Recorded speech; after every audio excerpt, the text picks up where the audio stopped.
భద్రాద్రి కొత్తగూడెం జిల్లా పినపాక నియోజకవర్గంలో దళిత బంధు లబ్ధిదారులు భద్రాద్రి కొత్తగూడెం జిల్లా కలెక్టర్ కార్యాలయానికి చేరుకొని నియోజకవర్గంలో ఉన్న 1100 మంది కలెక్టర్ గారికి వినతి పత్రం అందజేయడం జరిగింది. ఈ కార్యక్రమంలో 7 మండలాల దళిత నాయకులు, దళిత ప్రజలు పెద్ద ఎత్తున పాల్గొనడం జరిగింది. ఈ కార్యక్రమంలో ముఖ్య అతిథిగా వెన్న అశోక్, గద్దల వెంకటేశ్వర్లు, ఉమాసి గోవర్ధన్, జాడి రాంబాబు, గురజాల ప్రశాంత్, గద్దల సాంబశివరావు పాల్గొనడం జరిగింది. బీఆర్ఎస్ ప్రభుత్వంలో దళిత బంధు పేర్లు వచ్చినటువంటి ఇంటిదారులకు వెంటనే ఇప్పుడున్న ప్రభుత్వం గ్రౌండ్ చేయాలని వారి ప్రభుత్వాన్ని కలెక్టర్ గారిని డిమాండ్ చేయడం జరిగింది. ఎటువంటి తారతమ్యాలు లేవు. మేము ప్రభుత్వానికి నివేదిక పంపిస్తాం. ప్రభుత్వం స్పందించిన వెంటనే మీకు మేము తెలియజేసి మీ అకౌంట్లో మేము డబ్బులు పడే విధంగా ప్రయత్నం చేస్తామని కలెక్టర్ గారు వివరణ ఇవ్వడం జరిగింది.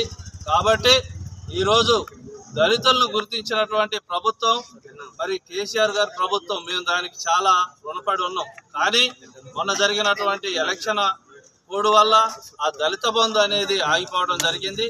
దాంట్లో భాగంగానే మేమందరం కూడా దళితులందరం కూడా బ్యాంకులలో అకౌంట్లు తీసి రెడీగా సిద్ధంగా ఉన్నాం.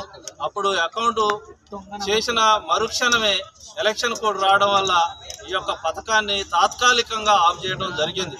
కానీ మరి కొత్త ప్రభుత్వం ఏర్పడ్డాక ఈరోజు రేవంత్ రెడ్డి గారి ప్రభుత్వంలో ముఖ్యమంత్రిగా ఉన్నటువంటి రేవంత్ రెడ్డి గారు మా దళితుల ఆవేదనను గమనించి మరి అకౌంట్ ఓపెన్ చేసిన లబ్ధిదారులందరినీ కూడా మరి కలెక్టర్ గారి ద్వారా మరి ఎస్సీ కార్పొరేషన్ ఈడీ గారి ద్వారా గుర్తించి ఆ లిస్టులని ఫైనల్ చేసిన విధంగానే అందరికి కూడా దళిత బంధు నిధులు జమ అయ్యి ఆ ప్రొసీడింగ్ ద్వారానే ఆ దళిత బంధు నిధుల ద్వారా మరి ఎమ్మటే గ్రౌండింగ్ చేయాలని కోరుకుంటూ ప్రభుత్వాన్ని మేము అడుగుతున్నాం.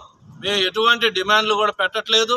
అందరూ కూడా చాలా నిరుపేదమైనటువంటి దళితులే కాబట్టి వారి బ్రతుకుల్ని చిన్నాభిన్నం చేయకోకుండా దళితుడు ఆర్థికంగా అభివృద్ధి చెందాలని ఎన్నికల ముందు చెప్పినటువంటి మరి మాటని మీరు నిలబెట్టుకొని మీరు ఆ దళిత బంధు పేరు తీసేసి వేరే ఏది పెట్టినా పర్వాలేదు, కానీ మా దళితులందరినీ మరి ఆదుకోవాల్సిన బాధ్యత ఈ కొత్త ప్రభుత్వం మీద ఉన్నది.